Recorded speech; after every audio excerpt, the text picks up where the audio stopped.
যে আলোচনাটা করছি এই আলোচনার মধ্য দিয়ে শুধু আমরা কি ঔষধটা পেয়েছি এর মধ্য দিয়ে একটু আলোচনা করি, তারপরে কিছু কথা আছে ওটা পরে আলোচ্য বিষয় থাকবে। একটা কথা আসছে এটা পরে আলোচনা করব, কিন্তু আগে আমরা একটু বুঝি। আমার যুবক বাবারা আসছে, এদের জন্য ভাগবতীয় কথার কিছু রসাস্বাদন করাতে হচ্ছে। একটা প্রত্যক্ষ আর একটা পরোক্ষ। এই ভাগবত বিশ্ব জগতে প্রকাশ পাওয়ার আগেই, এই নরলোকে ভাগবত পৌঁছবার আগেই ভাগবতের মহিমা প্রকাশ হয়ে গেছে। কথাটা কি বুঝতে পেরেছি? ঔষধ আসার আগেই ঔষধের নাম শুনেই বেদি ভয়ে পালিয়ে গেছে। কি করে পালালো? কোথায় পালালো? পালিয়েছিল সেদিন। কোন দিন? যেদিন সর্বপ্রথম ভক্ত ছাড়া ভাগবতীয় কথা আস্বাদন করা যায় না। এই দেবকুলের মধ্যে সর্বশ্রেষ্ঠ ভক্ত ভগবানের তিনি হচ্ছে পঞ্চানন। দেবকুলের মধ্যে সর্বশ্রেষ্ঠ ভক্তকে। এজন্য বৈষ্ণবদের নিয়ম আছে, কোন দেবতার প্রসাদ খাওয়া যাবে না, শুধু একমাত্র শিবের প্রসাদ খাওয়া যাবে। কোন দেবতার তুলসী পায় না, একমাত্র শিব ঠাকুর পায় কিনা? কি গ্রন্থ আছে কিনা? তাহলে শিব ঠাকুর তুলসী পায়। শিবের প্রসাদ খেলে কিন্তু কোন বৈষ্ণবের ব্রত নষ্ট হয় কি? আমাদের একজন কর্ণধর, আমার পরম দয়াল যার কাছে এই দেহমান বিকিয়ে দিয়েছিলাম, তিনি হচ্ছেন শ্রী শ্রী গোপালচাঁদ গোস্বামী। তার পরবর্তীতে যাকে পাওয়ার পরে আনন্দের উদয় হয়েছিল, তার চরণে আত্মসমর্পিত চিত্ত করেছি, তিনি হচ্ছেন শ্রীধাম বৃন্দাবনস্থ কেশিঘাট নিবাসী শ্রী শ্রী মহন্ত 108 মুরারি মোহন দাস বাবাজি, যিনি ভক্তির পরাকাষ্ঠা মূরতি। যারা দেখেছেন তারাই একমাত্র জানেন।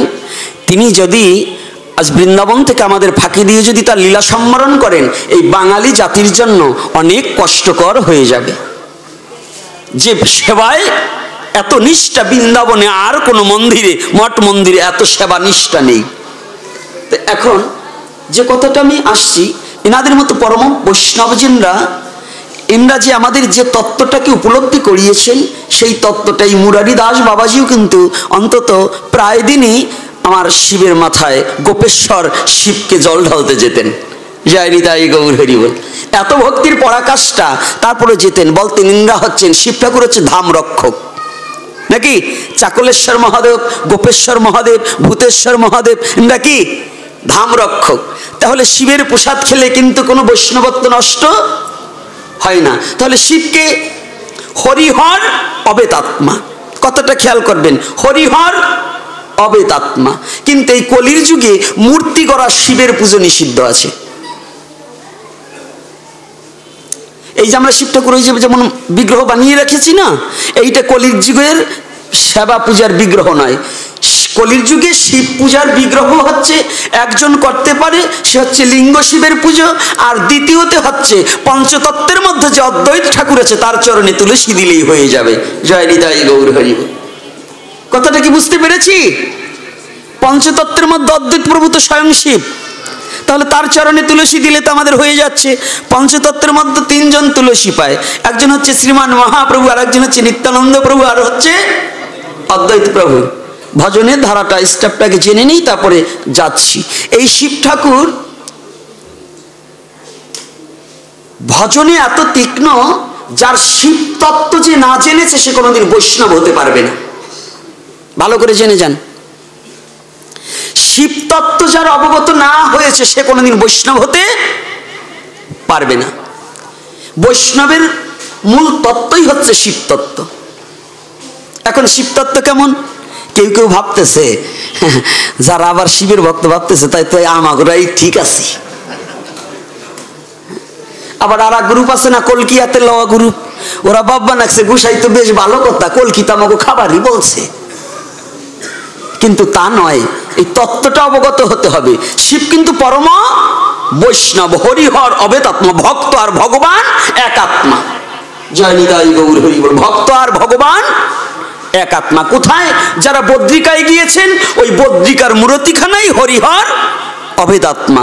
যে হরি সেই হর। অর্থাৎ ভক্ত ভগবানকে ভালোবাসিতে বাসিতে দেহমান জীবন জৈবন যখন ভগবানের চরণে অর্পণ করে দেয়, আর ভগবান কৃপা করে ওই দেহখানা যখন তার করে নেয়, তখন ওই দেহ আর ভক্তের থাকে না, ওই দেহ নিজেই ভগবানের অঙ্গ হয়ে যায়। ওই দেহখানা ভগবানের হয়ে যায়। তাহলে শিব যখন ভগবানকে ভালোবাসতে বাসতে দেহ মন জীবন জৈবন, চারটি বস্তু, দেহ মন জীবন জৈবন। কি কি দিতে হয় ভগবানের সেবায় বাবা? কেন এই আসছি আজকে যারা দিচ্ছে খিচুড়ি, হ্যাঁ লাড্ডু, বড় বড় ফল, এইগুলো ভগবানকে দিতে হয় না? এগুলো আমার ভগবান গ্রহণ করে না। ভগবানকে দিতে হয় চারটি বস্তু। এই দেহকে নৈবেদ্য করতে হলে চারটি বস্তু দিয়ে নৈবেদ্য করতে হয়, দেহ মন জীবন জৈবন। এই চারটি বস্তুর একটা বাকি থাকতে কখনো ভগবান তাকে গ্রহণ করে না। তার বারংবার পৃথিবীতে আসতে হয় আর যাইতে হয়। তাহলে কি দেহ মন জীবন জৈবন?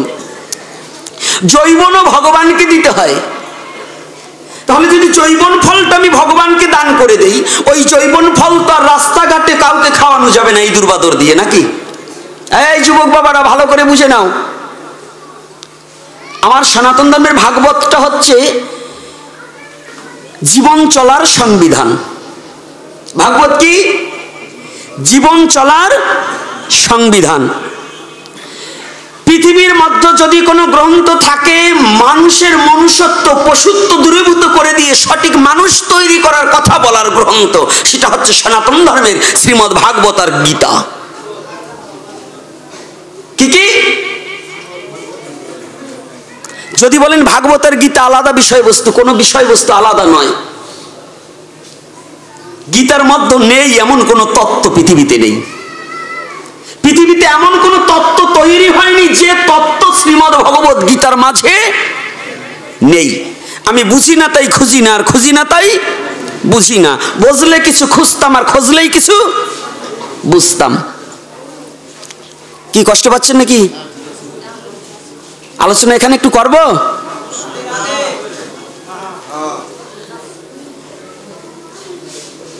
আপনাদের অনুমতি নিয়ে করতে হয়। মায়েরা সমস্যা হচ্ছে না তো? তাহলে এখানে কথাটা কি বলা হয়েছে? আমি কি আলোচনা করলাম? হ্যাঁ,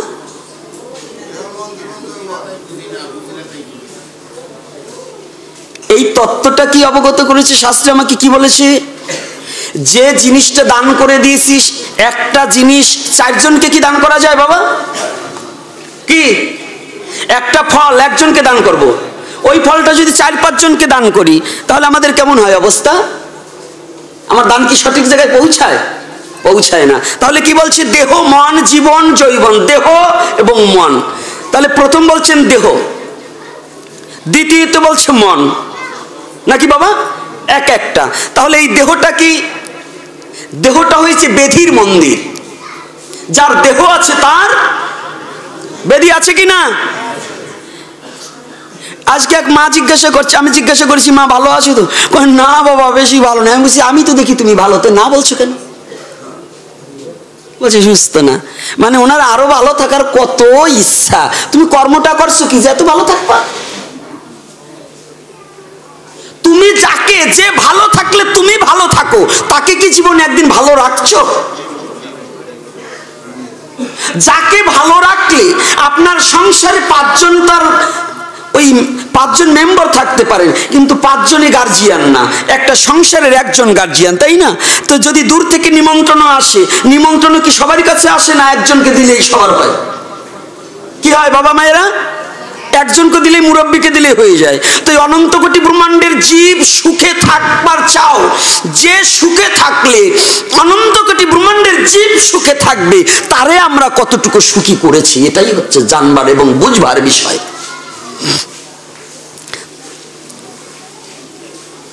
হ্যাঁ, যদি সে সুখে না থাকে আমি কি সুখ খুঁজতে, আমি সুখ পাবো? শাস্ত্রে বললেন, ভাগবত বললেন, সুখেরও লাগিয়া তুমি খোঁজো ত্রিভুবন, কৃষ্ণ বিনে সুখ দিতে নাহি কোনো জন। সুখ খুঁজছ? আমাদের চোখ হয়ে গেছে উপরে, মানে যাবার সময় হয়ে গেছে তো, মরার আগে যেন কি কয় উপরে চুলা ওঠে না, চোখ বড় বড় হয়ে যায়। তা আমাদের চোখ এখন বড় বড় হয়ে গেছে, নিচের দিকে নামে না। এটুক হিসেব করে না, একজন বিছনায় শুয়ে আছে, মোটে উঠতে পারে না, আমি তো তবু হেঁটে বেড়াচ্ছি, তো ওর চেয়ে আমি ভালো আছি না? আমি ভালো আছি কিনা? তা আমি ভগবানকে বলতে পারি না যে ভগবান আমাকে যেমন রেখেছো তুমি খুব ভালোই রেখেছো, আমি এর উপযুক্ত পাত্র নয়। একজনের চোখ দুটোই কানা, আমার তো তবু একটা আছে। গৌর হরি বল নাকি? তাহলে ভগবানের কাছে আমরা বলতে পারি যে ভগবান তুমি আমাকে যেমন রেখেছো ভালোই রেখেছো। নিত্য নৈমিত্য একই কথা, সবাই খালি বলে ভালো নেই। ভগবান রাগ হয়ে বললেন কি, ওরে ভালো রাখার পরেও যখন বলে ভালো নেই, ওরে এমন যন্ত্রণা দেবো, এমন কষ্ট দেবো, যাতে সুখে আর কোনোদিন নাই থাকে।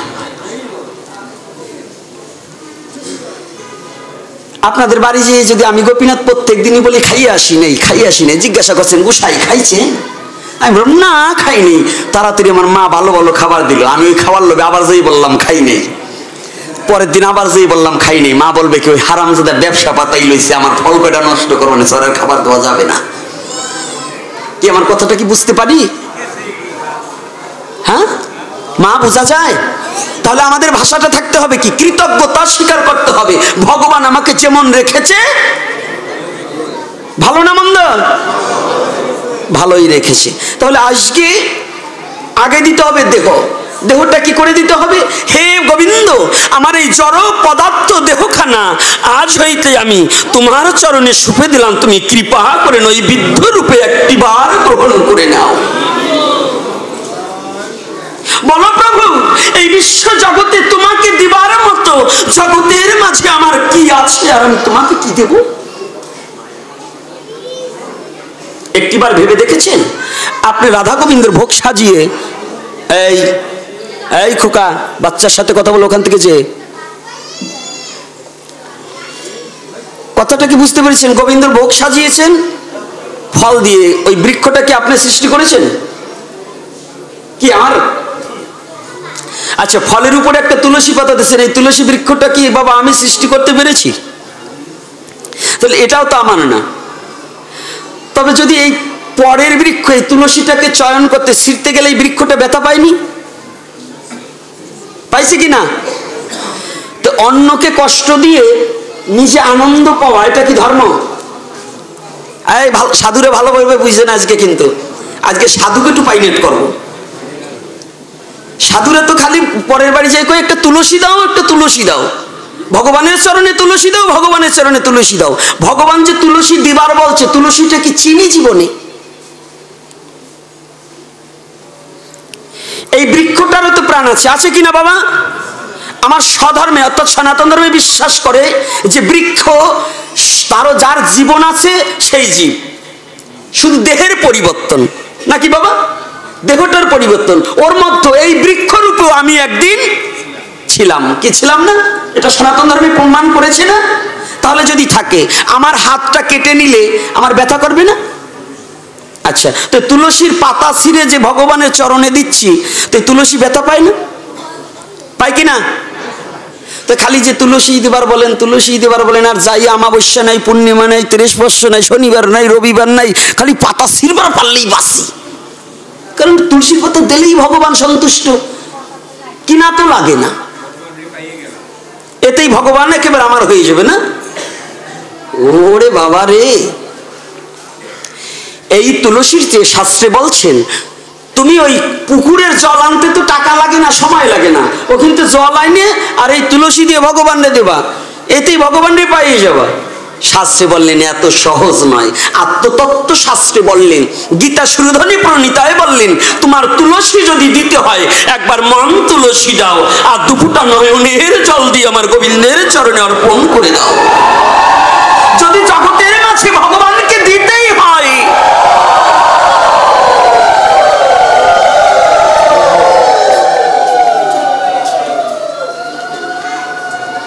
তুমি বৃক্ষের তুলসীটাকে বর্জন করে দিয়ে এই তুলসীর বৃক্ষটাকে অঙ্গহীনা করার চেয়ে তোমাকে যে গোবিন্দ সুন্দর একটা বৃক্ষ রূপে মন তুলসী দিয়ে সাজিয়ে দিয়েছে, তুমি একটিবার ওই গঙ্গা যমুনার জল নয়, তুমি হা কৃষ্ণ গোবিন্দ বলে দুপুটা নয়নের জলে ভেসে ভেসে গোবিন্দের সম্মুখে দাঁড়িয়ে তোমার মনটাকে গোবিন্দের চরণে অর্পণ করে দিয়ে তুমি জীবনের তরে একটিবার বলো, আমি আজ হতে গোবিন্দ তোমার হলাম, আমি আজ হতে গোবিন্দ তোমার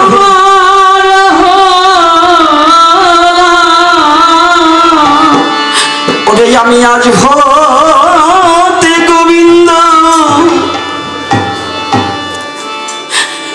আমি তোমার হলাম, আমি আজ হতে গোবিন্দ ও গোবিন্দ তোমার হলাম, ওরে তোমার হলাম, ওরে আমার মন প্রাণ সব তোমার চরণে দিলাম, আমি আজ হতে গোবিন্দ ওরে তোমার হলাম, আমার তোমার ওই চরণে দিলাম, তোমার ওই চরণের সাথে আমি আজ হতে আমি আজ হতে গোবিন্দ ও গোবিন্দ তোমার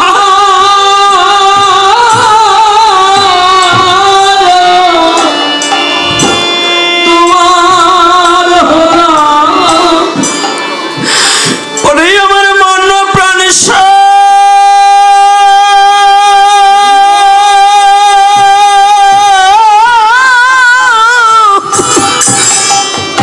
ওই তোমার চরণে দিলাম, গোবিন্দ আমি আজ হতে গোবিন্দ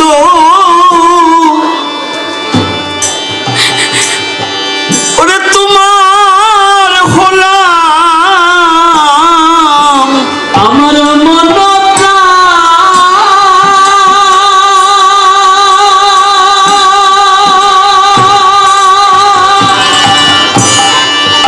এই মন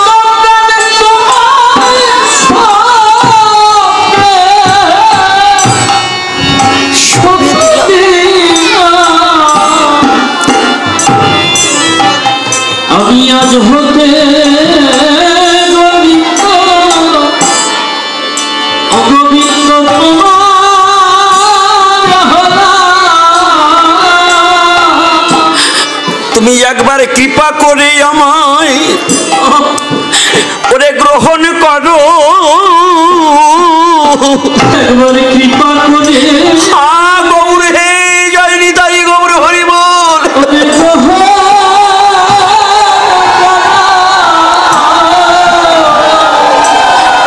প্রভু তুমি কৃপা করে আমায় একবার তুমি গ্রহণ করো, ও প্রভু তুমি কৃপা করে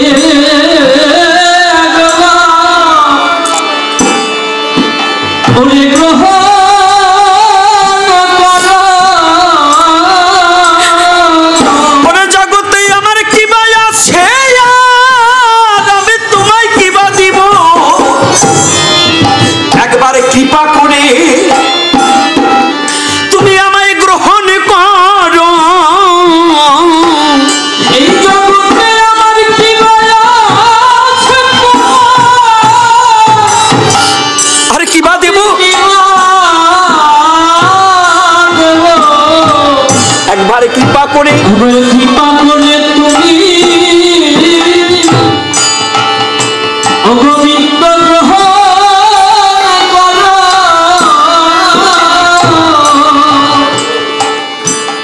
বলো প্রভু, এই বিশ্ব জগতে তোমাকে দেবার মতো আমার কি সম্বল আছে?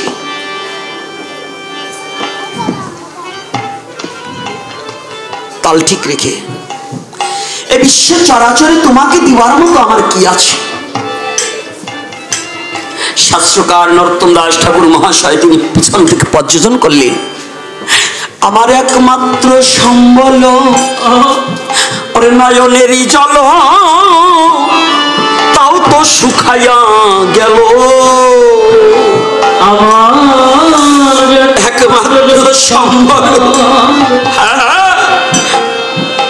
এই দুই নয়নের জল, আমার তাও শুকাইয়ে শুকাইয়ে গেল। জগতে আমার একমাত্র সম্বল এ দুটি নয়নের জল, আমার তাহাও তো শুকাইয়ে গেল। এই জগতে একমাত্র সম্বল আমার এই নয়নের জল, এই দুই নয়নের জল, তাহা তো শুকাইয়ে গেল। তো শুকাইয়ে শুকাইয়ে গেল। শুধু মায়ার কান্না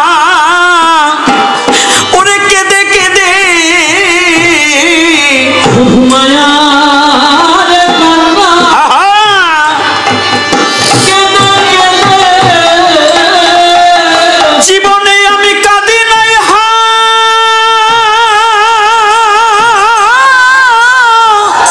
প্রাণ গোবিন্দ বলে, শুধু মায়ার কান্না কেঁদে কেঁদে, একদিন কাঁদি না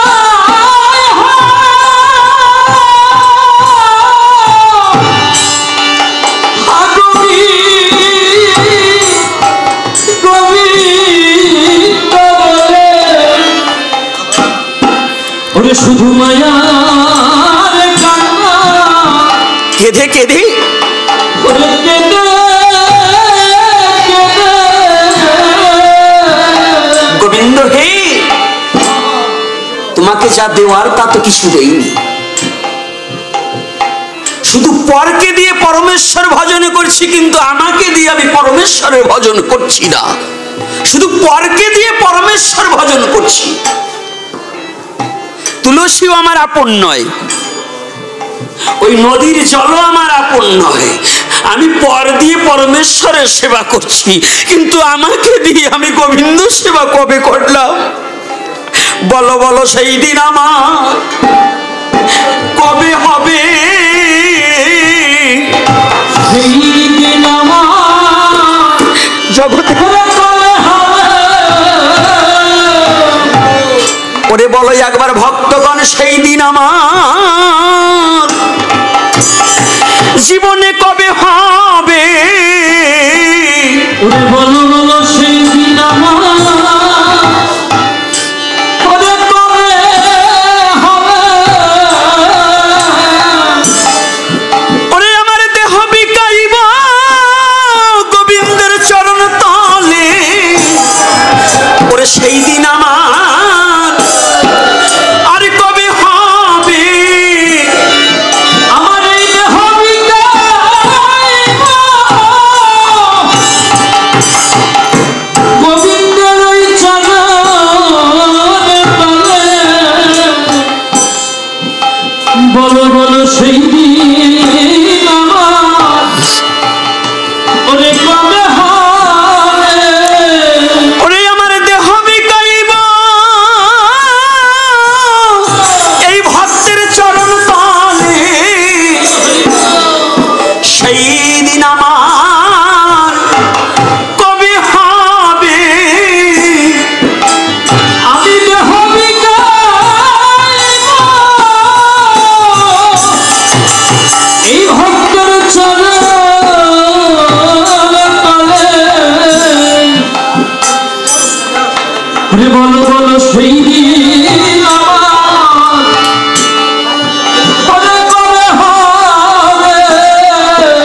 অপেক্ষায় থাকতে হয়। সেই দিন আমার কবে হবে? শুধু আমার জীবনে নয়, অনন্ত কোটি ব্রহ্মাণ্ডের সমস্ত জীবের জীবনে সেই দিনই কবে নেমে আসবে?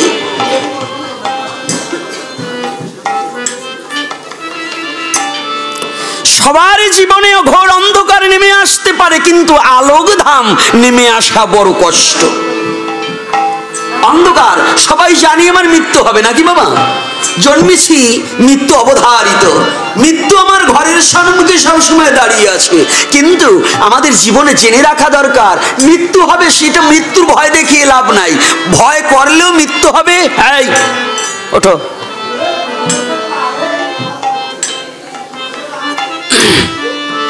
মৃত্যুর ভয় করলেও মৃত্যু হবে, মৃত্যুর ভয় না করলেও মৃত্যু হবে।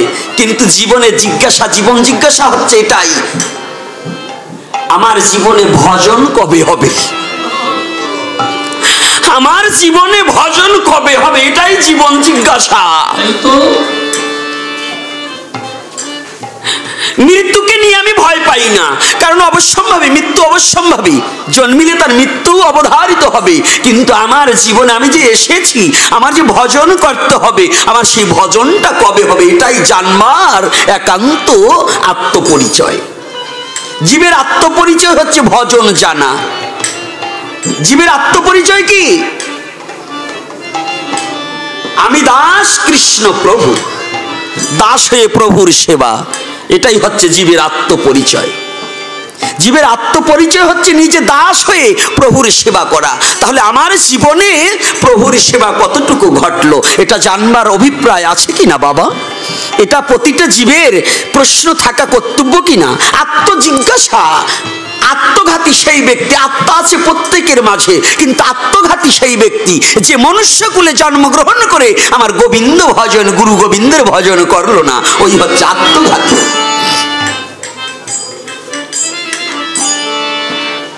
ও আত্মঘাতী ব্যক্তি। আর আত্মঘাতী যতই ধন ঐশ্বর্যের মালিক হোক না কেন, সে আমার ভগবানের ভক্ত হতে পারে না। কষ্ট হচ্ছে নাকি বাবা?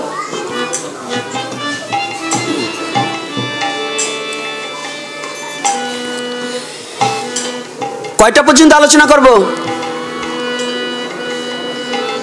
কয়টা অবধি?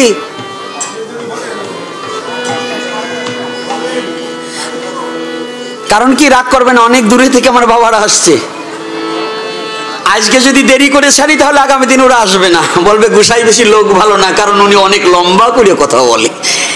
এই জন্য কতটুকু সময় আলোচনা করবো ভক্তের পিপাসার উপরে ছেড়ে দিতে হবে। হ্যাঁ, পিপাসা থাকতে ছেড়ে দিতে হবে।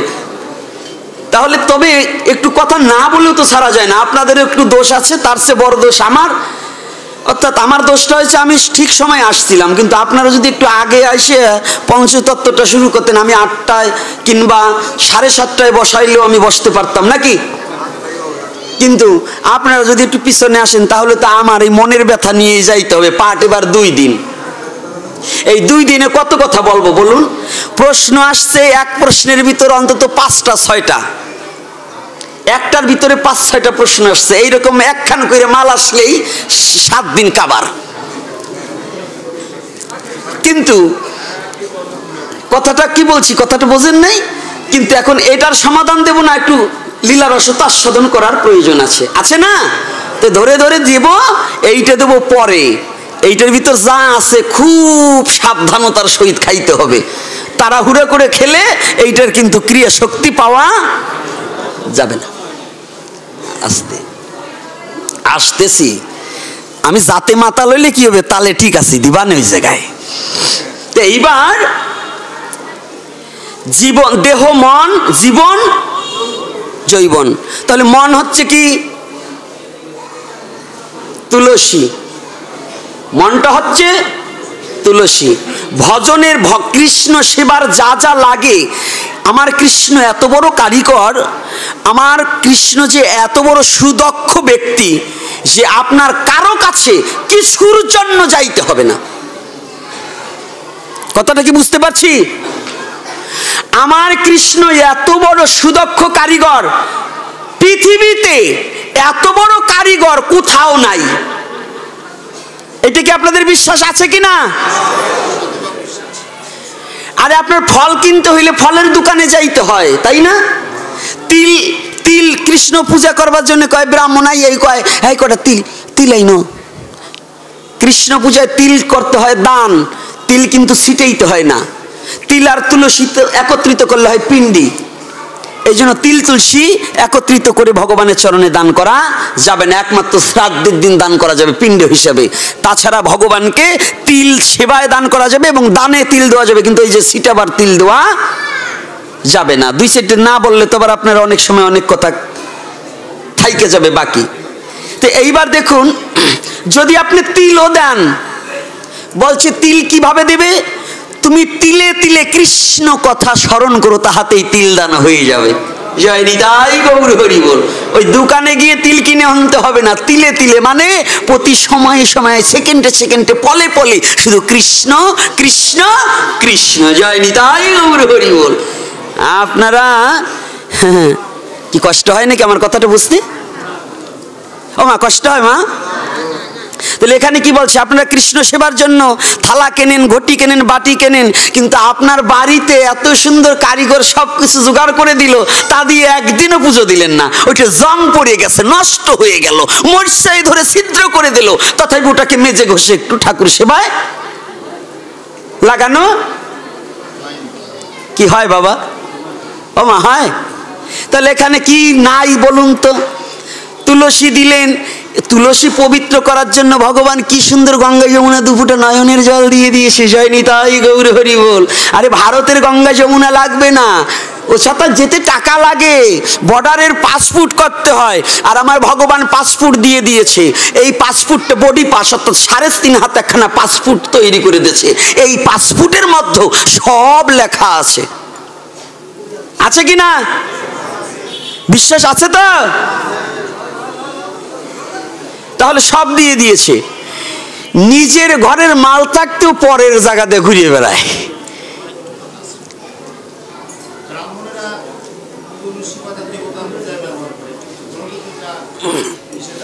আস্তে, আমার আবার ওই নাম ঠাম বলে দিয়েন না। আমার আপনারা জানেন আমি লোক ভালো না, নাম ঠাম কেউ বললেন না, ব্রাহ্মণ বললেন না। ব্রাহ্মণ কে? ব্রাহ্মণ কোনোদিনে কথা বলতে পারে না, চন্ডালে বলে। চন্ডাল আর ব্রাহ্মণ কিন্তু আলাদা। ব্রাহ্মণ যে তার শ্রীচরণে শত সহস্রবার নয়, আমি পৃথিবীতে যতদিন থাকবো গৌরহরি রাখবে তাদের চরণে আমি প্রণাম জানাই। ব্রাহ্মণ বড় টাফ ব্যাপার। চন্ডাল হওয়া সহজ, ব্রাহ্মণ হওয়া বড় কঠিন।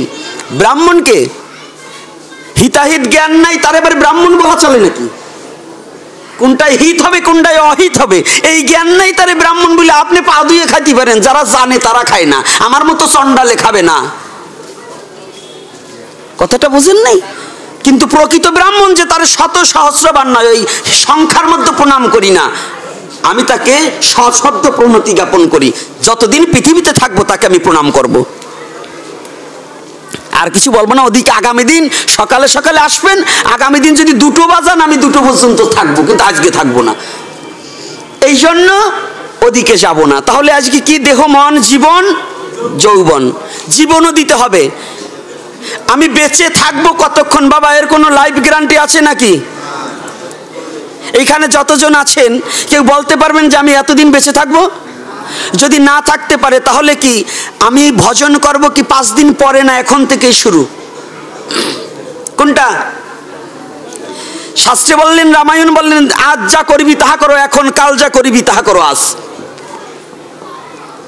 আজ যা করিবি তাহা করো এখন, কাল যা করবি তাহা করো আজ। বিলম্ব আর করো না রে, তোমার সময় বেশি নাই রে ঘরে, বিলম্ব আর করো না রে। তাহলে মহাজন গতস্যপন্থা, মহাজন বলেন বিলম্ব করো না, ভজন করো। যে যখন যে অবস্থায় আছো সেই অবস্থায় ভজন করো। যে যখন যে অবস্থায় আছো সেই অবস্থায় ভজন করো। অবস্থার আবার কি ব্যবস্থা আছে? আপনি গাড়িতে চলছেন, হরিনাম করুন, জয় নিতাই গৌর হরি বল। আপনি ল্যাট্রিনে যাচ্ছেন বদনা হাতে, তখনও হরিনাম করুন, তাতে কোনো দোষ নাই। আমার সনাতন ধর্মের হরিনাম এত বড় পবিত্র যে হরিনাম যেখানে সেখানে বসে করলেও সেই জায়গা পবিত্র হয়ে যায় হরিনামের নামের দাহিকা শক্তিতে। জয় নিতাই গৌর হরি বল। স্বপচ, স্বপচ বোঝেন? স্বপচ কাকে বলে? স্বপচ কথাটা ভাষাটা কি জানেন? শাস্ত্রের স্বপচ কাদের বলে? যারা অখাদ্যকেও খাদ্য বলে গ্রহণ করে তাদের বলে স্বপচ। যাদের খাদ্যের কোনো হতাহত বিচার নেই, যারা দুর্গন্ধ সুগন্ধ কিছু বোঝে না, যারা কুকুরও খায় শুকরও খায়, এই কুকুর খাওয়া লোক আছে না বাবা দেশে? আছে কি না? তাহলে শাস্ত্রে বললেন যারা কুকুরের মাংসটাকেও গ্রহণ করে তাদের বলা হয় স্বপচ। তা এই কৃষ্ণ নামের এত বড় দাহিকা শক্তি যে আমার এই নামের বলে ওই স্বপচকে ক্ষণমাত্র নাম লইলে স্বপচ ভক্ত হয়ে যেতে পারে। জয় নিতাই গৌর হরি বল।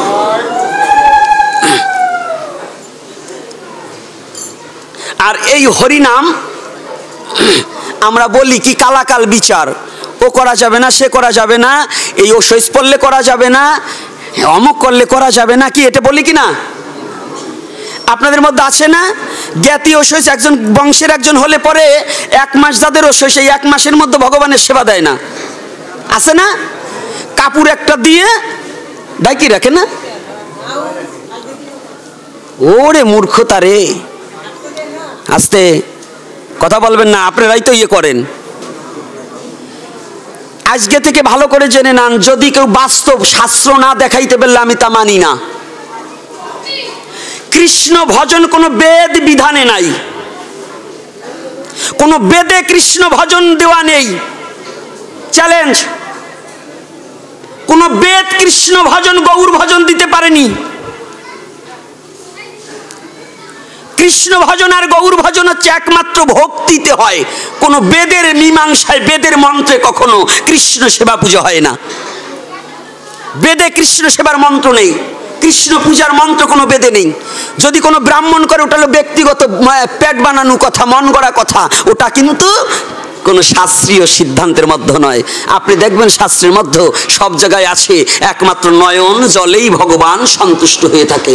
বেদ চিপড়ালেও কি নয়ন জল আছে নাকি বাবা? নয়ন জল কার কাছে? আমার কাছে। তাহলে আমার নয়নের জলে ভগবানের সেবা হবে। আর সেই ভগবানকে 1 মাস ব্যাপী ঐশ্বর্যের কারণে যারা সেবা পূজা দিচ্ছেন না, ওই 1 মাসের মধ্যে, ওই 15 দিনের মধ্যে, ওই 13 দিনের মধ্যে, ওই 11 দিনের মধ্যে যে আপনি মরবেন না, এর কে লাইফ গ্যারান্টি আছে বলুন তো? আছে নাকি বাবা? এ নিয়ে বহুত ঝগড়া করছি, বহুত বলছি, তবু এই জ্ঞান অন্ধ জীবের জ্ঞান নয়ন ফুটছে না। আর একটা দোষ আছে কোথায় জানেন? আমাদের ওই কুলগুরুর একটা দোষ আছে। এই কুল একটু হইলে কুলগুরুর কাছে বলি, ও তো আর বংশজাত কথা বলে, মানে ও নিজেরটা মুক্তি হয়ে চলে আর আমারে নরকেই ফেলে। মান করবেন না কোথাও। অর্থাৎ এই ঔষধের মধ্যে যারা গোবিন্দ সেবা না দিছে এদের মতো মূর্খ পৃথিবীতে জন্ম হয়নি। আর যে দিবার নিষেধ করেছে ও হচ্ছে মহামূর্খ। যে কৃষ্ণ সেবা দিতে নিষেধ করে ও হচ্ছে মহামূর্খ। নরকে যদি যাইতে হয়, যে আপনাকে কৃষ্ণ ভজন করতে ঔষধে নিষেধ করছে ও আগে যাবে। যদি বলেন কেন? অর্থাৎ আপনাকে কৃষ্ণ ভজন থেকে বাধা দিয়েছে। কারণ কি? দেবতা পূজার নিষেধ আছে, কৃষ্ণ পূজার কোনো নিষেধাজ্ঞা নাই। আপনার বাবা এখন মারা গেছে, আপনি এখন ওই শ্মশানে বসেও কৃষ্ণ চরণে তুলসী দান করতে পারেন। লজিক দেখবেন কোথায়? গীতা পাঠ করা যাবে। আপনাদের মধ্যে অনেকে আছে যে ঔষধ অবস্থায় গীতা পাঠ করে না, কি বাবা আছে না? করেন? করেন না। এটা লজিকটা কি দেখুন। আমার সনাতন ধর্ম কোনো মন গড়া মন কল্পিত ধর্ম নয়। মায়েরা ভালো করে জানেন যে আমার সনাতন ধর্ম কোনো মন গড়া ধর্ম নয়। কেমন মন গড়া ধর্ম নয়? যা বাস্তবের সাথে মিল আছে। গীতার কোনো অপবিত্র হয় না। আর ওই শ্রীমদ্ ভগবত গীতায় বলছে, গীতাকে আশ্রয় করি আমি ত্রিলোক পালন করি, বলছে নাকি গীতায়? আচ্ছা, ভগবান যদি বলেন গীতাকে আশ্রয় করি আমি ত্রিলোক পালন করি, তাহলে ওই গীতা যদি অপবিত্র না হয়, ভগবানকে অপবিত্র হয়? আচ্ছা, মরা ব্যক্তির বুকে গীতা দেন না কি? যারা 1 মাস ওষুধ তারা দেন না? যারা 15 দিন অসুস্থ তারা দেন না? ওই গীতাটা কি শ্মশানে পুরাই দেন না বাড়ি ঘরে তুলে নেন? গীতা তো পুরাণের বিধান নাই, আছে? তাহলে যদি না থাকে, তাহলে সনাতন ধর্মে মরাডার বুকের উপর গীতা দিলেন, সে গীতা পবিত্র থাকলো, আর আপনি গীতা পাঠ করলে, আপনার বাবা মারা গেছে, গীতা পাঠ করলে অপবিত্র হয়ে গেল। ওই সাতার গল্প কি আর সনাতন ধর্মে এখনকার ছেলে পেলে মানে? ও পুকুরে বিজয় তিথি হয়, অর্থাৎ এখন হলো নগদের যুগ। আমি নগদ মানি, বাকি কোনো মানি না। নগদ মানি এখানেই আমার মৃত্যু, আমার বাবা মরছে তার 5 মিনিট পরেও হতে পারে আমার মৃত্যু। আমি যদি ভগবত সেবা থেকে বঞ্চিত থাকি, আমি ভগবানের চরণ থেকে বঞ্চিত হয়ে যাব, আমার দ্বারা ভগবানের সেবা হবে না। আমি যখন যে অবস্থায় আছি, আমার নরোত্তম দাস ঠাকুর মহাশয় বললেন, প্রেম ভক্তির গুরু মহারাজ, গৃহে কিংবা বনে থাকি সদা হরি বলে ডাকি, দুঃখে কিংবা সুখে থাকি সদা হরি বলে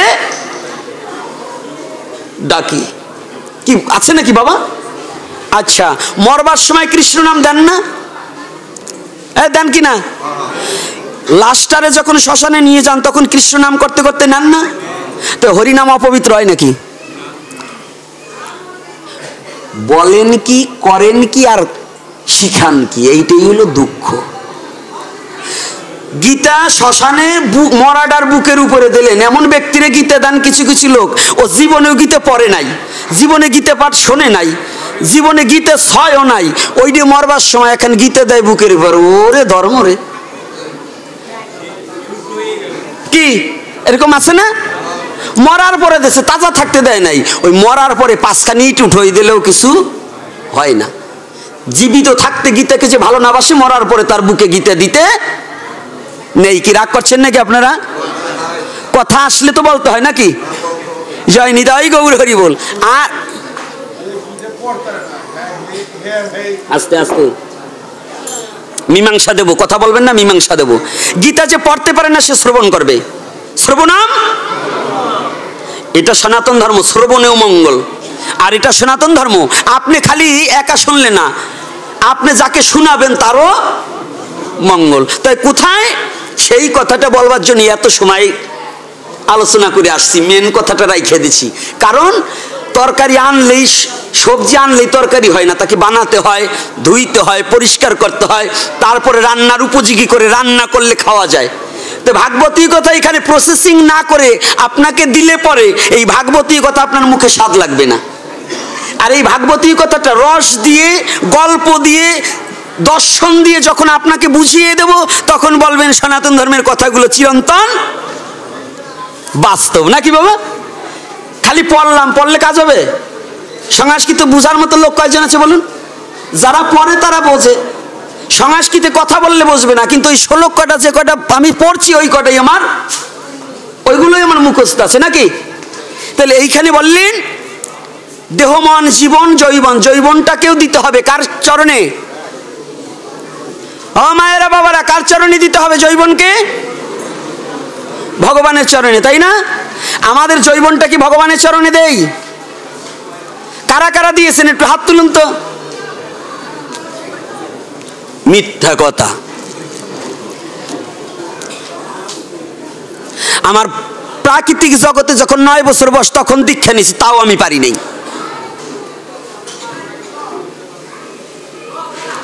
জৈবনী কাল, জৈবন কাল, প্রত্যেকটা মানুষের জৈবন হচ্ছে কাল। জৈবনী কাল রাখতে হয় খেয়াল, দিতে হয় হরিনামের দেওয়াল, নাইলে ঢোকবে শিয়াল। কথাটা কি বুঝতে পারছি? জৈবনী কাল রাখতে হয় খেয়াল, দিতে হয় হরিনামের দেয়াল, না দিলে ঢোকবে শিয়াল। শিয়াল কি বোঝেন? কাম কিন্তু খারাপ জিনিস না, কিন্তু কামনা খারাপ।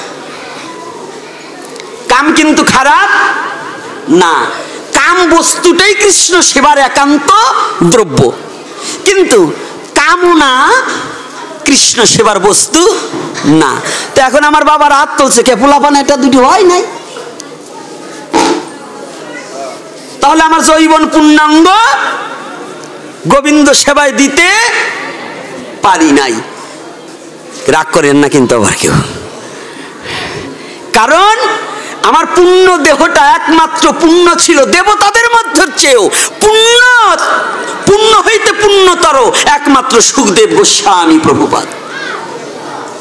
জেনে যান, সুখদেব গোস্বামী প্রভুপাদ 16 বছর মাতৃগর্ভে ছিল কিভাবে, এটার এই আলোচনার জন্যই আমি ওখানে আসছি যে কিভাবে। তাই একদিন স্বয়ং বৈষ্ণবের চূড়ামণি শিব ঠাকুর যোগ তত্ত্ব উপলব্ধি, এই যোগ তত্ত্বই হচ্ছে ভাগবত কথা, যোগ তত্ত্বই হচ্ছে ভাগবতীয় কথা, গুপ্ত। এই যে লীলা যেটা, এটা হচ্ছে আমরা এই গ্রন্থ আকারে পেয়েছি, এই লীলার যে রস সেটাই শিব ঠাকুরের কাছে গুপ্ত ছিল। এই লীলার যে রস আমরা খাচ্ছি সাবা, কিন্তু ওই রসটাই ছিল ঠাকুর ভোলানাথের কাছে। তাই আজকে এই তত্ত্ব জানলেন কে? তত্ত্ব জানলেন গৌরী, মানে পার্বতী। পার্বতী শিব ঠাকুরকে মনে ভাববেন যেখানে মধু আছে সেখানে পিঁপড়া তো যাবেই নাকি বাবা? তবে সব পিঁপড়া যায় না, মাছির ভিতরে প্রকার ভেদ আছে, আছে না? সব মাছি কি ফলে পড়ে? বিষ্ঠায় পড়া মাছিও আছে। তো সব ব্যক্তি কখনো হরি ভজন করতে পারে না। এখানে অনেক মানুষ আছে, সবাই কিন্তু এই কৃষ্ণ কথা কানে দিচ্ছে না। ওরা কেউ আসছে গোসাই কেমন দেখবার, কেউ আসছে খিচুড়ি খাওয়ার কাম খাইয়ে যাবো তাই খাবার, আর কেউ আসছে হরি কথা আস্বাদন করবার, আর কেউ আসছে কি জানেন, জুতে কোন জোড়া ভালো ওই জোড়া পায়ে ঢুকিয়ে নিবার।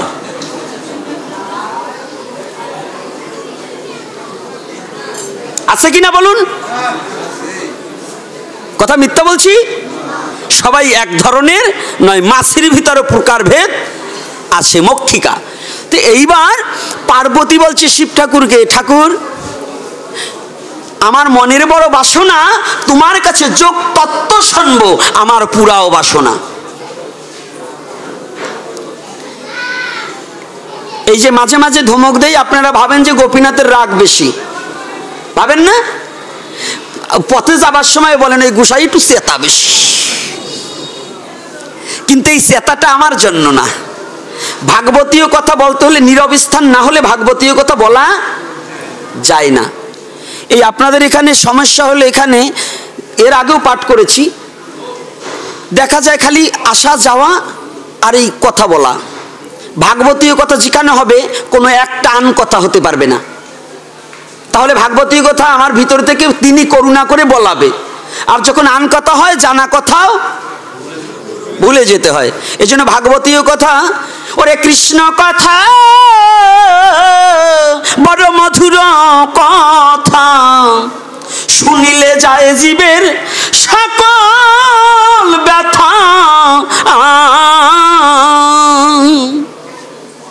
একমাত্র এই মধুর কথা শ্রবণ করিতে হলে, এই মধু আস্বাদন করিতে হলে, পিঁপড়া যেমন মধু আস্বাদনের লাগিয়া যায়, আস্বাদন করিতে করিতে ওই মধুর মাঝেই তার প্রাণ বিসর্জন দিয়ে দেয়, তথাপিও সেই আস্বাদন থেকে ফিরে যায় না।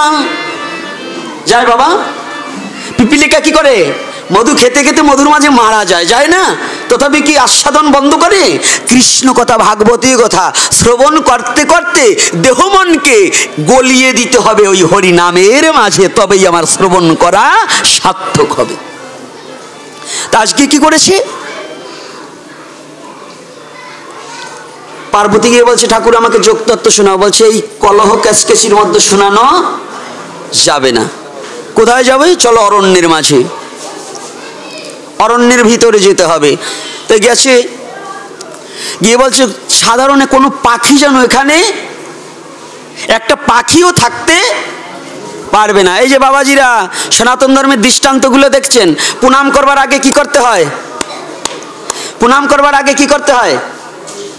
মন্দিরে প্রণাম করার আগে কিন্তু একটু করতালি দিয়ে নিতে হয়, তাই না? করেন তো?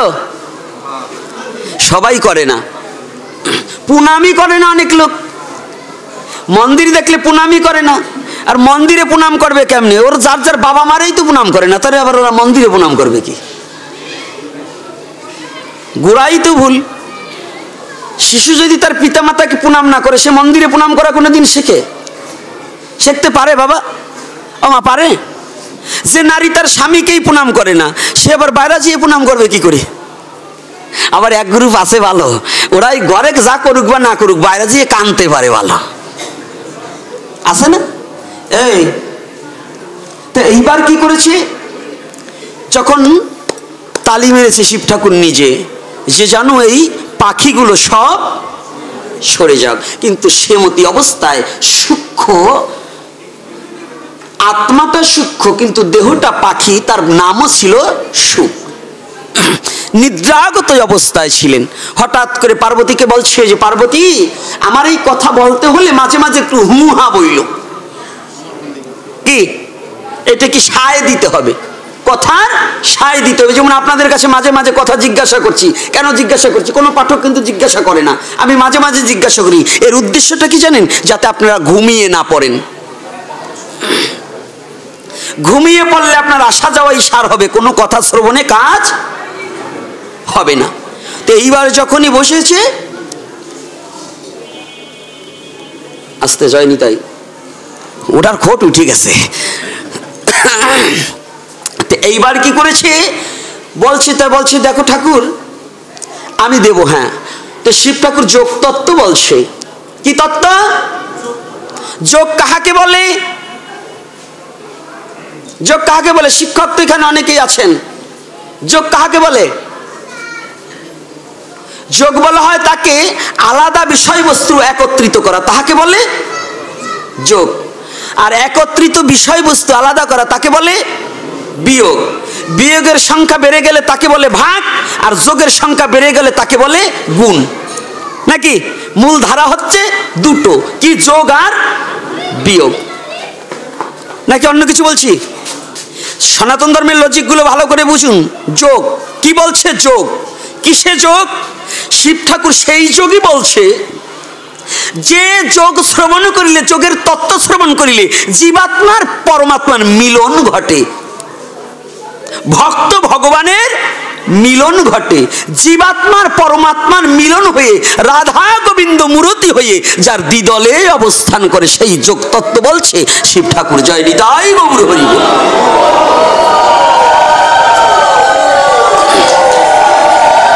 এটাকে বলে যোগ। যখন যোগ বলছে, পার্বতী বলছে হ্যাঁ ঠিক, কিন্তু নারী জাতি তো, নারী কিন্তু পূর্ণাঙ্গ বৈষ্ণব হতে পারে না। নারী কিন্তু পূর্ণাঙ্গ বৈষ্ণব হতে পারে না, সে সেবাদাসী হতে পারে কিন্তু সেবাইত হইতে পারে না। এজন্য মঠ মন্দিরে, বড় বড় মঠ মন্দিরে কিন্তু নারী কোনো সেবায় নেই। এর কারণ আছে, এটাও এদের একটু ব্যর্থতা। কি ব্যর্থতা? এরা একটু আরামায়েশ পাইলে এরা সব ভুলে যেতে পারে, পারে কি না? যত গভীর কথাই হোক এদের কাছে কিন্তু আটকে না। তো এইবার মায়েরা, আপনাদের বলছি না, কিন্তু ওই রকম যারা, আপনাদের বললে আপনারা ভালো, কারণ ভালো না হইলে আমার মায়েরা কি আসতো নাকি? তো এইবার কি করেছে জানো মা? যখন পার্বতী হি হা বলতে বলতে একসময় শিব ঠাকুরের কোলের উপরে ঘুমিয়ে পড়েছে। কিন্তু যখন শিব ঠাকুর যোগতত্ত্ব বলা দেশে, যদিও পাখি রূপে হয়, ওই সুখের আত্মাটা তো আর পাখি নয়, ওই দেহটা যেন পাখি, কিন্তু আত্মাটা তো, আত্মার জগতে সবাই আমরা আত্মদর্শী, আত্মা এক, চৈতন্য বিভু, ভগবান চৈতন্য বিভুর অংশকলা থেকেই আমাদের আত্মার সৃষ্টি, নাকি? অমৃতস্য পুত্র, এই পৃথিবীর যত জীব সমস্তই অমৃতের পুত্র। এই নারী বলেন আর দেহ পুরুষ বলেন, এই আত্মার জগতে নারীও নাই পুরুষও নাই। এইবার কি করেছে জানো মা? ওই হু হা বলতে বলতে যখন ঘুমিয়ে পড়েছে, আর সুখ পাখি ও দেখছে যদি আমি এখন ওই হু হা না বলি তাহলে আমার এই অব্যক্ত ঠাকুরের এই অব্যক্ত কথার ব্যক্তও হবে না, আর জীব জগতে কিছু পাবে না, আমিও কিছু পাবো না। কথাটা ভালো করে, অনেক সময় নিজের ক্ষতি হলেও যদি আমার জন্য পরের ভালো হয়, নিজের ক্ষতিটা মেনে নেওয়া ভালো।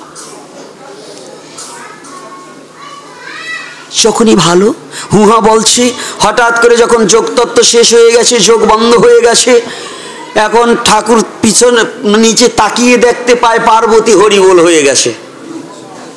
হরিবল বোঝেন তো? ওই দেখেন এইখানে যে খট উঠে গেছিল, হ্যাঁ খট বোঝেন তো?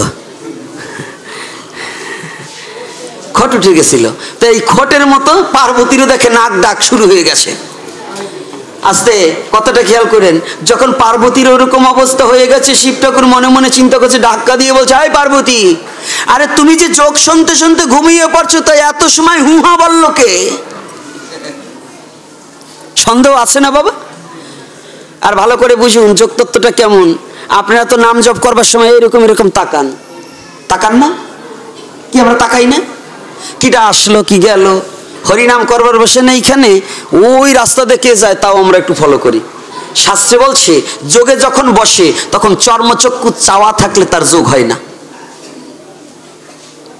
এই চর্মচক্ষু শাটার বন্ধ করে দিতে হয়। জয় নিতাই গৌর হরি বল। আপনি বলুন দেখি, বাড়িতে যদি আপনি খেতে যান, দোকান খুলছেন এই বাজারে, বাড়িতে খেতে গেলেই শাটার নামায়ে যাবেন না শাটার খুলে দিয়ে যাবেন? যারা সচেতন ব্যবসায়ী কি করবে? নামাই দিয়ে যেতে হবে না? তাই আপনার এইটা হলো বাহ্যিক দৃষ্টি, কিন্তু অন্তরের দৃষ্টিতে যদি আপনার সেইটাকে জানতে বসতে হয়, এই শাটার দুটো নামায় দিতে হয়। এই চোখের শাটার যখন বন্ধ করে দেবেন, তখন এই বাহ্যিক জগতের কোনো কিছু দৃষ্টিগোচরে পড়বে না। যখন বন্ধ করে দিলেন, তো শিব ঠাকুর যখন যোগতত্ত্ব বলেছিলেন, তখন শিব ঠাকুর এই শাটার দুটো বন্ধ, অর্থাৎ চোখ দুটো বন্ধ করেছিলেন। দেখলেন পার্বতী ঘুমিয়ে আছে, তখন বললেন, তাহলে এই কথা আমার কথার সাথে সায় দিল কে, তাকে একটু জানা বোঝার দরকার। শিব ঠাকুর যেমন রাগী তেমন দয়ালু, ওনার মতো দয়ালু নাই দেবতাদের মধ্যে। উনি যা বেজাল বাতাইছে, এত বেজাল আর কেউ বাতাইতে পারেনি।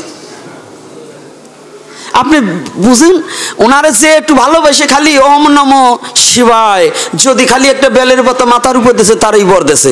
এই সুযোগ নিয়ে নিয়ে যত অসুর আছে, শিবের ভজন করিয়ে করিয়ে তারা কিন্তু দেবতাদের দফা সারছে। কি ছাড়ছে কিনা বলুন? পুরাণ আদি খুলে দেখবেন, উনি যা বর দেশে, এত বর কেউ কিন্তু দেয়নি। আর উনি বর দেশে যত কয়টা অমানুষ কয়টাই বেশি, মানে অপদার্থ গুলা, মানে ওই অপদার্থ গুলায় শিব ঠাকুরের দুর্বলতা পাইয়ে ওরা ওরেই ভজন করছে বেশি, শাস্ত্রে দেখবেন। আর এই ঝামেলা মুক্ত আর একজন করছে, সে কে জানেন? সে হচ্ছে মহামুনি নারদ। নারদ যেখানে না গেছে, দেবতাদের মীমাংসা সেখানে হয় নাই। আপনারা তো একজনের বাড়ি ঝগড়া লাগলে খালি নারদ নারদ করেন, ঝগড়া বেশি লাগে। কিন্তু শাস্ত্রে বললেন, ঝগড়া লাগলে নারদের নাম লইলে ঝগড়া আরো নিষ্পত্তি হয়ে যায়, ওখানে ঝগড়া থাকে না। দেখছেন আমাদের ব্যবহার কি, আমরা ঝগড়ায় নারদের নাম করি, কিন্তু শাস্ত্রে বললেন যেখানে ঝগড়া হয় নারদের নাম লইলে ঝগড়া মীমাংসা হয়ে যায়। জয় নিতাই গৌর হরি বল। তো এইবার কি করছি, এইবার আমাদের একটু তাৎপর্য কতটুকু, শিব ঠাকুর যখন উপরের দিকে তাকিয়েছে, তাকানোর সাথে সাথে দেখতে পায় এত সময় যে হু দিয়েছিল সে ছোট্ট একটা পাখি। শিব ঠাকুর করলো চিন্তন, যে ঘটনা ঘটলো, এখন এই পাখি যদি সমস্ত পাখি সমাজে এই তত্ত্ব বিস্তার করে দেয়, তাহলে তো নরলোক কিংবা কোনো দেবলোকে পাবে না, শুধু পশু সমাজে পেয়ে যাবে, কিন্তু ভক্ত কখনো এই রস আস্বাদন করতে পারবে না। তাই উনি ক্রোধান্বিত হয়ে, হাতে ছিল ত্রিশূল, শতরজতম তিনটি কি ফল আছে নাকি বাবা? ত্রিশূলে কয়টা? শতরজতম। আবার বললেন একে তিন, তিনে এক, ব্রহ্মা বিষ্ণু শিব। যদি একজনকে ভজন করলে তিনজনেরই হয়ে যায়।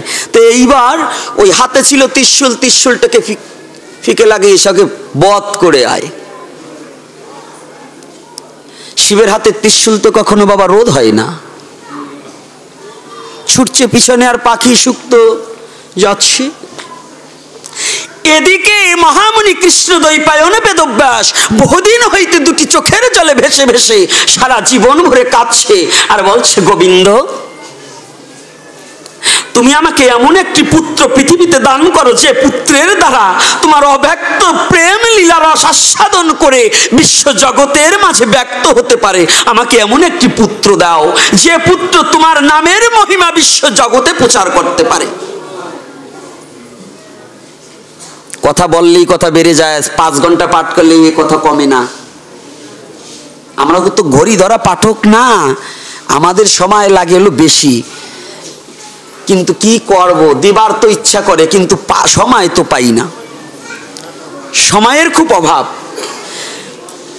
ব্যাসদেব প্রার্থনা করছে, আমাকে এমন একটা পুত্র দাও যে পুত্রের দ্বারা বিশ্ব জগতে তোমার নাম প্রচার হোক।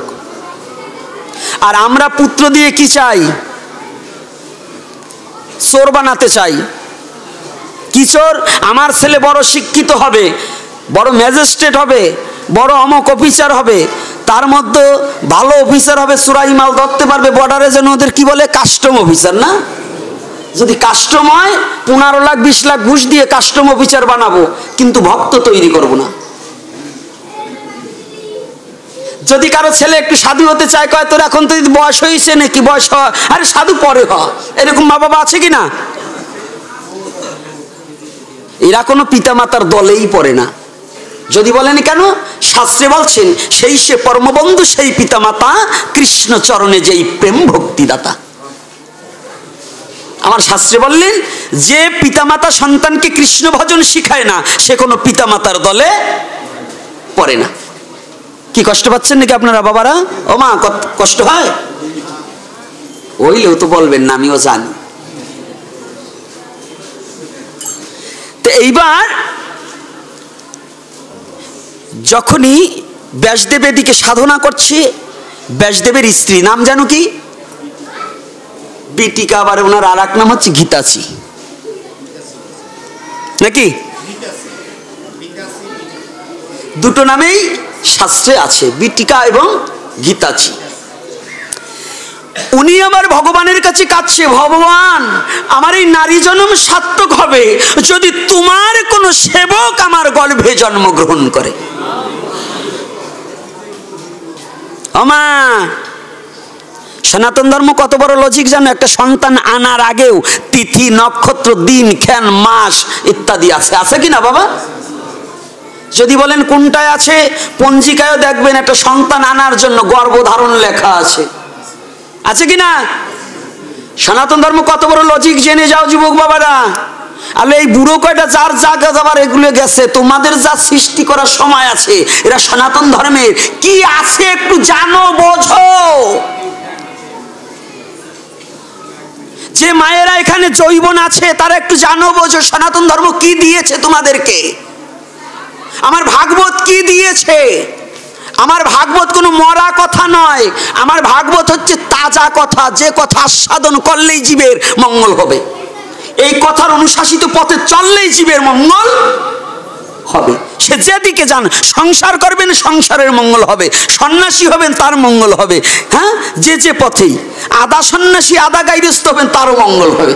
জয় নিতাই গৌর হরি বল। যে যে পথে এটাকে গ্রহণ করেন তারই মঙ্গল হবে।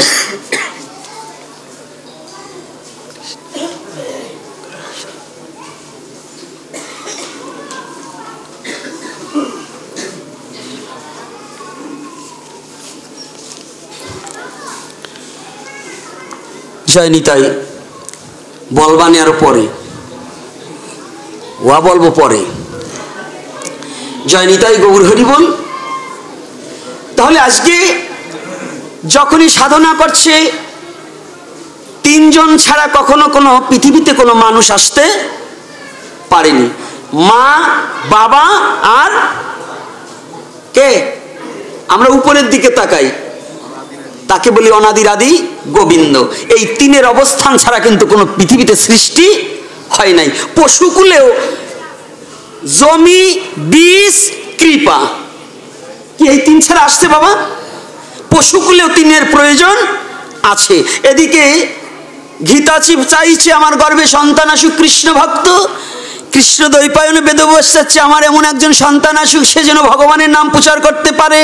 আর এদিকে ভগবানও চাচ্ছে তার শুদ্ধ ভক্তকে বিশ্ব জগতে প্রচার করার জন্য, পাঠাবার জন্য। যখন শিব ঠাকুরের ওই ত্রিশূল পিছনে ধাচ্ছে, সুখ পাখি আর পালাবার কোনো পথ দেখছে না। এদিকে গীতাচি স্নান সেরে যখনই উঠেছে, হঠাৎ করে বাবা সময় না হলে তো হয় না, হ্যাঁ, প্রত্যেকটা নারী কিন্তু সন্তান সম্ভব সব সময় হতে পারে না, এরও একটা সময় আছে। আপনি যদি বর্ষার সময় গিয়ে মাঠ ভরা জল, ওই সময় গিয়ে যদি আপনি বেসন বুনিয়ে দিয়েছেন, বাড়িতে ধান আসবে না? কি হয়? পচে নষ্ট হয়ে যাবে, তাই না? আবার আর এক গ্রুপ আছে, কি জানেন? ধান পেকে আসছে, পেকে আসছে ধান, ওই ধান পাকা ধানের ভিতর দিয়ে আবার ধান বুনিয়ে দিলে কি হবে? হ্যাঁ, দুটোই নষ্ট হয়ে যাবে। তাই এইটা কিন্তু একটু ভজনের কথা বললাম, একটু বুঝে নিয়েন। এইটা কিন্তু প্রত্যেকটা যুবক যুবতীর একান্ত প্রয়োজন। অর্থাৎ বর্ষার সময় বেসন বুনানো যাবে না। আর কখন বুনানো যাবে না? ধান যদি হয়ে আসছে, ওই ধান না কাটা অবধি আবার বেসন বুনানো যাবে না। যে বেসন দেবেন সেটাই নষ্ট হয়ে যাবে। তো এইবার কি করেছে ভালো করে বুঝুন। তো মা যখন এখন চিন্তা করছে, এদিকে সুখ পাখি তো কোথাও কোনো পাত্র পাচ্ছে না, কোথায় গিয়ে প্রবেশ করবে। মা গীতাজি যখন উড়ুতে একটু আঁচড়ে লেগেছে, আঁচড়ে লেগে একটু রুধির ধারা বেরিয়েছে। রজস্বলা না হইলে সেই গর্ভে কখনো সন্তান আসে না। তাই যখন উড়ুতে, মানে সংক্ষিপ্ত করে দিচ্ছি, সময় প্রায় ঘনিয়ে আসছে, এই জন্য সংক্ষিপ্ত করে দিচ্ছি। এই লীলা দিয়ে দুদিন আলোচনা করা যায়। আজকে কোনো মতে বলবো, আগামী দিন অন্য তত্ত্বের উপরে আলোচনা আমাদের থাকবে, নাকি? তো এইবার কি করেছে, যখন রুধির দ্বারা বইছে, সুখ করেছে কি, এই দেহটাকে, জড়ভৌতিক দেহটাকে পরিত্যাগ করে সূক্ষ্ম দেহটাকে ধারণ করে ওই রুধির দ্বারা উরু দিয়ে গর্ভে প্রবেশ করেছে। যায়নি তাই গৌর হরি বল, পাখি রূপেই কিন্তু যায়নি। সনাতন ধর্মের লজিকটা বুঝতে চেষ্টা করতে হবে। সূক্ষ্ম দেহ নিয়ে, সূক্ষ্ম দেহ কেমন? ছোট্ট একটা আমের আঠির মধ্যে আম গাছ আছে না বাবা? তাকে দেখা যায়? যায় না। দেখা যায় কখন? ওই বীজটা যখন বপন করা হয়, তাকে জল দিলে পরিচর্যা করতে করতে এক সময় অঙ্কুরিত হয়। ওই অঙ্কুরটাকে সযত্নে প্রতিপালন করতে করতে যেন ছাগল ভেড়ায় না খায়। ছাগল ভেড়ায় না খেলে পরে চতুর্দিকে বেড়া দিয়ে যখন রাখা হয়, জল ঢালো তার আগাগোড়া, ফুটবে রে ফুল, মেলবে পাতা। তাহলে অত বড় একটা আমের গাছ ওই আঠির মধ্যে লুকিয়েছিল, ছিল না বাবা? এটা দেখা যায়নি। তদ্রূপ এই সূক্ষ্ম আত্মাটা প্রত্যেকটা দেহের মধ্যে আছে। দেহটাকে খণ্ড খণ্ড বিখণ্ডিত করে ফেললেও ওই আত্মাটাকে দেখা যায় না। আর যদি ভজন করিতে করিতে যদি কোনো ব্যক্তির সেই জ্ঞান মার্গের জ্ঞান চক্ষু উদিত হয়ে যায়, দিব্য দৃষ্টি প্রস্ফুটিত হয়ে যায়, তখন এই আত্মাটাকেও সে দেখতে, কি বিশ্বাস আছে কি না? একটা মিথ্যা কথা বলছি? এটা সত্য না মিথ্যা? তাহলে যখন ওই পাখির দেহটাকে পরিবর্জন করে সূক্ষ্ম দেহ নিয়ে মাতৃগর্ভে প্রবেশ করেছে, মা টের পেয়েছে। বাবার আগেও মা টের পায়। সুখদেব অজনী সম্ভাবা। আজকে ভালো করে জেনে নেই, সুখদেবের সাথে পৃথিবীর কারোর সাথে তুলনা নেই। ব্যাসদেব জনী সম্ভাবা, কিন্তু সুখদেব হচ্ছে অজনী সম্ভাবা। ব্যাসদেব জনী সম্ভাবা, সুখদেব কিন্তু জনী সম্ভাবা নয়। আপনাদের প্রশ্ন থাকতে পারে, আসন বললাম ব্যাস আসন, কিন্তু ব্যাসদেব তো ভাগবত কোথাও প্রচার করেনি। করেছে? শাস্ত্রে আছে? কেন? ওই ব্যাসাসনে ওদিন ব্যাসদেব স্বয়ং ছিলেন। ব্যাসের পিতাও কি নাম কি? পরাশর। পরাশরের পিতার নাম কি?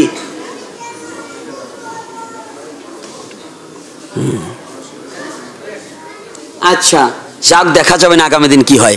তো এখন পরাশর থেকে, পরাশরের বাবাও ওখানে ছিল, পরাশরের বাবাও ওইখানে ছিল, স্বয়ং ব্যাসদেব ছিল। তথাপিও বক্তা ছিলেন কে? সুখদেব গোস্বামী প্রভুপাদ। একটু ভালো করে মেমোরিতে ঢুকিয়ে নিতে হবে সনাতন ধর্মটা কি। ফ্যান খাওয়া ব্রেনে কখনো সনাতন ধর্ম বোঝা যাবে না। সনাতন ধর্ম বুঝতে হলে একটু ভালো ভজনের ব্রেনের প্রয়োজন। ভজন করতে হবে। যদি করো ভজন, বাড়বে ওজন। ভজন করে কয়জন বাবা? পড়িয়ে পড়া পণ্ডিত হওয়া যায়, কিন্তু করোনালা হতে হবে না, কর্ম করতে হবে। এই কর্ম না করলে সনাতন ধর্ম বোঝা যাবে কি? তাহলে এখানে কি বললেন? এত লোক, 60,000 মুনি ঋষি। শুধু কি মুনি ঋষি ছিল, আর কেউ ছিল না? দেবতা বর্গ ছিল, কিন্নর বর্গ ছিল, গন্ধর্ব বর্গ ছিল, ছিল না বাবা সেইখানে? কিন্তু তারা সবাই বাদ দিয়ে একমাত্র সুখদেব গোস্বামী প্রভুপাদ, তিনি যে কথা বললেন, এই কথা সাধনের জন্য মহারাজ পরীক্ষিত সমস্ত আশাকে পরিত্যাগ করে, রাজপ্রাসাদকে পরিত্যাগ করে, রাজ মুকুটখানা জন্মেজয়ের মাথায় পরিয়ে দিয়ে এসে হরিদ্বার ব্রহ্মকুণ্ডে সরস্বতী নদীর পারে প্রয়াগ উপবেশনে উপবিষ্ট হয়ে বসে রইলেন। একমাত্র সুখ মুখ অমৃত কথা সাধন করে তার সমস্ত জীবন জ্বালা জুড়াইবার নিমিত্তে। জয় নিতাই গৌর হরি বল।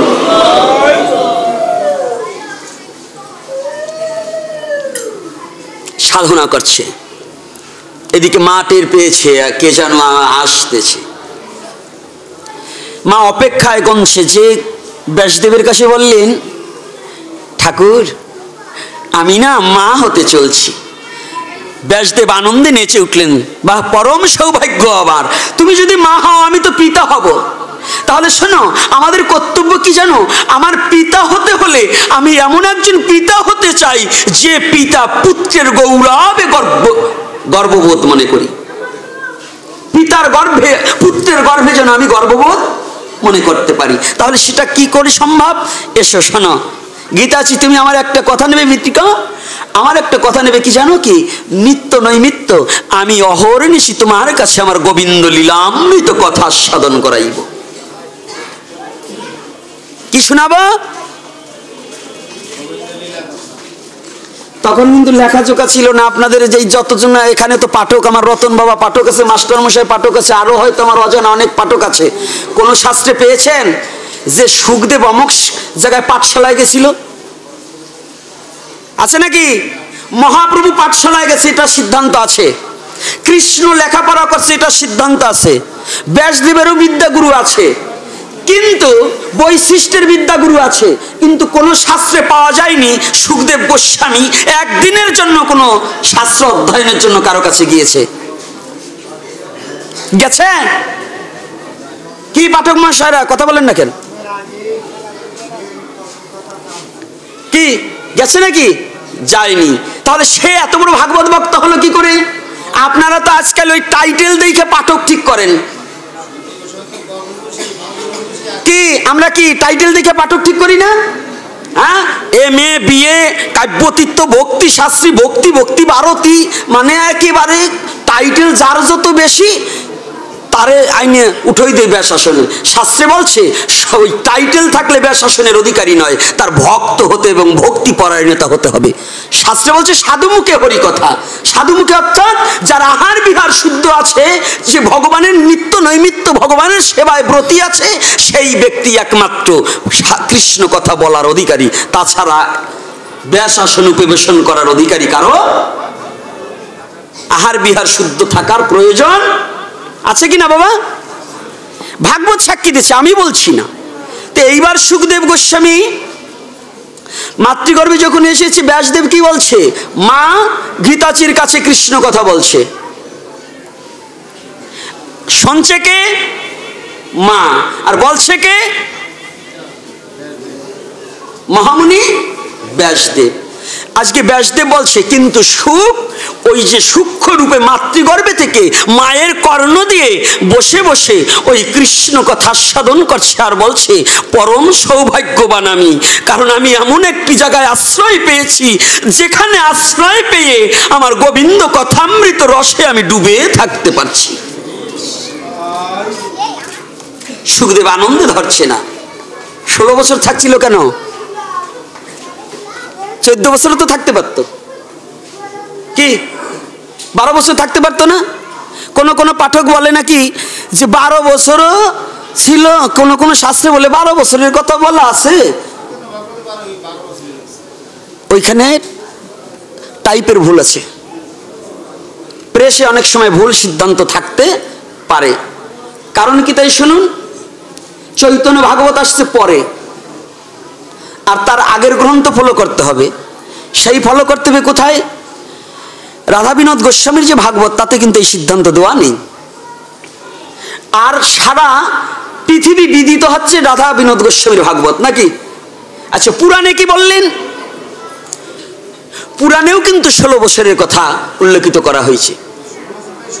হ্যাঁ, তাহলে এই 16 বছরেরটা সঠিক। কোন কোন পাঠক মহল বলছে, কিন্তু চৈতন্য ভাগবতের কত নম্বর শ্লোকে আছে?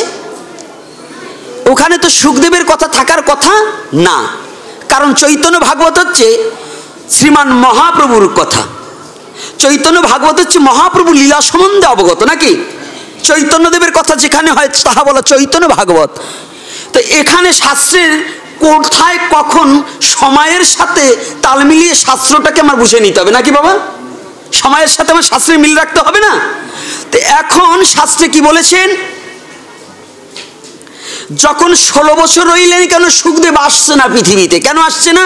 ওই ভাগবতীয় কথা প্রকাশ হচ্ছে না ঠিক মতো, থেকে যাচ্ছে। আর সুখদেব মনে মনে চিন্তা করছে, আমি যদি আর কিছুদিন না থাকি তাহলে পিতার মুখ থেকে পূর্ণ ভাগবতীয় কথা আমার কাছে আসবে না। তাই 16 কলা পূর্ণ যখন হলেন, পরিপূর্ণ যখন হয়ে গেলেন, অনেকের প্রশ্ন থাকবে, তা 16 বছরের একটা যুবক গর্ভে থাকে কি করে? কি প্রশ্ন না?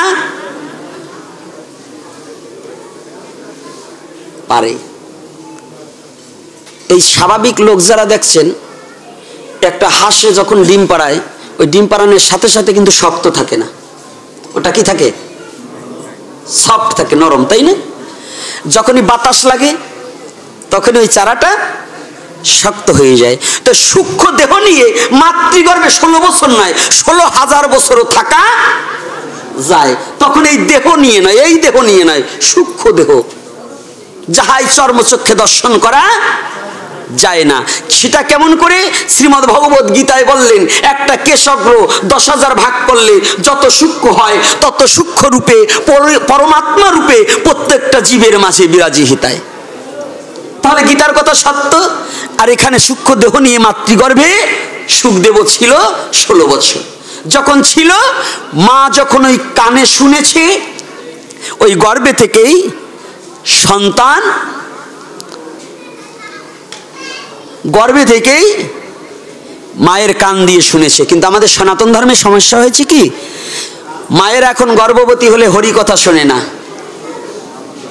কৃষ্ণ কথা শোনে না, এখন শুধু ডিস্ক চালিয়ে দিয়ে নাচ ডান্স এগুলোই দেখে।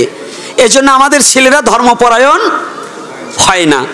আর আমার কমিটির বাবারা আবদার করেছে যে একটু ভিক্ষার জন্য মন্দির উন্নতি প্রকল্পে, এই মন্দিরের উন্নয়নের জন্য কমিটির ছেলেরা ভিক্ষার জন্য নামবে।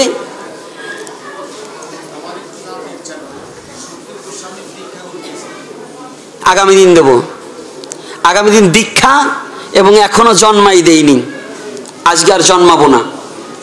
আগামী দিন দীক্ষা সম্বন্ধে কথা থাকবে। যারা নামবেন তারা কই ভিক্ষায় নামেন। আর দ্বিতীয়ত আর একটা কথা বলবো, খালি এই মন্দির কেন, আপনাদের মাদারীপুর জেলার ভিতর প্রায় মন্দিরেই উন্নয়নের দরকার। মাদারীপুর পুরান বাজারে উন্নয়নের দরকার, এখানে উন্নয়নের খালি দরকার। যাক, আর একটা কথা,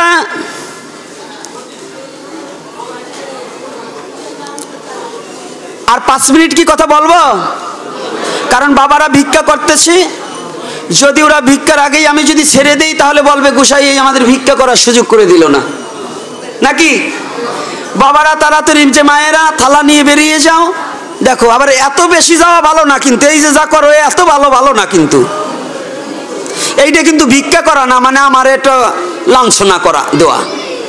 অর্থাৎ এতগুলো ছেলে মেয়ে যদি বেরোয় তাহলে এরাই তো আসর ভরে যায়, তা আমি আলোচনা করি কোথায়, নাকি? রাগ করেন আমার কথায়? তবে আমার অনুরোধ থাকবে, এবার যা করলেন করলেন, কষ্ট পাবেন না কেউ। কমিটির বাবাদের চরণে হাত রেখে বলছি আপনাদেরও, যে ভাগবতী আসরটায় এইভাবে লোক ঢোকার পরে আর ভাগবত কথা বলার মতো পরিস্থিতি থাকে না। এজন্য মনে হয় অন্তত ভাগবতের কয়দিন একটু বন্ধ রাখা ভালো। যাক, আর আমি দীর্ঘায়ু করব না, কারণ এই আসরের মধ্যে আর কৃষ্ণ কথা ব্যক্ত করা যায় না। তাই আপনাদের কাছে আজকে সুখদেবকে জন্মও দেব না, দীক্ষাও দেব না, এইখানে রেখে গেলাম।